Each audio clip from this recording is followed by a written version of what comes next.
இன்றைக்கி ஆற்றுக்கு வந்தோம் குளிக்க. துணி ஒரு ரவுண்டு துவைச்சி அலசி போட்டேன். இப்போ இதை காய போடணும் பாறையில் போட முடிச்சு. இந்த பையில கொஞ்சம் பொறுமை இல்லாமல் அந்தன்னைக்கு என்னை குளிப்பாட்டி விடுப்பா அப்படின்னேன். அந்தன்னைக்கு சோப்பு போட்டு விட்ட பிறகு இப்போ ரெண்டாவது பாருங்க சோப்பு எடுத்து கரைச்சி விளாண்டுட்டு கிடக்கானுவோ. சரி, அது இருக்கட்டும். துணி நிறைய இருக்குது, துவைக்க வேண்டியிருக்கு. துவைச்சிட்டு ஒரு கவனமான வீடியோ ஸ்கிப் பண்ணாமல் பாருங்கள் சரியா வீடியோவை. இங்கே ஒரு 3 பையனில் குளிச்சுட்டு இருந்தானுவோ. அதில் ஒரு பையனுக்கு நீச்சல் தெரியும், 2 பையனுக்கு நீச்சல் தெரியாது. நான் இங்கே சோப்பு போட்டுட்ருக்கேன், துணிக்கு சோப்பு போட்டுட்ருக்கேன்.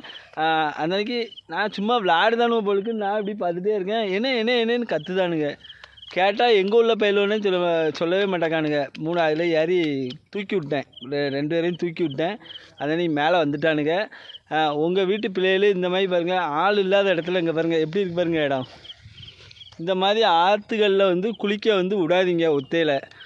நீச்சல் தெரியாத பயிலுவோ, 2 பயிலுவோ. எந்த ஊருன்னு கேட்கறதுக்கு ஒருத்தன் வாகலாங்க, ஒருத்தன் செவந்தி ஊராங்க, ஒருத்தன் என்ன ஊரில் சொன்னான், என்ன ஊர் இங்கே பக்கத்தில் ஒரு ஊர் சொன்னான். எப்படி பொய் சொல்லுதானுங்க, நான் எங்கே போய் சொல்லிடுவேணுன்ட்டு. பிள்ளைகளை இந்த மாதிரி மத்தியான நேரத்தில் குளிக்க விடாதீங்க. கண்டிப்பாக நீச்சல் தெரியாத பிள்ளைகள்லாம் குளிக்க அனுப்பாதீங்க சரியா. வீடியோ தொடர்ந்து பாருங்கள். நன்றி.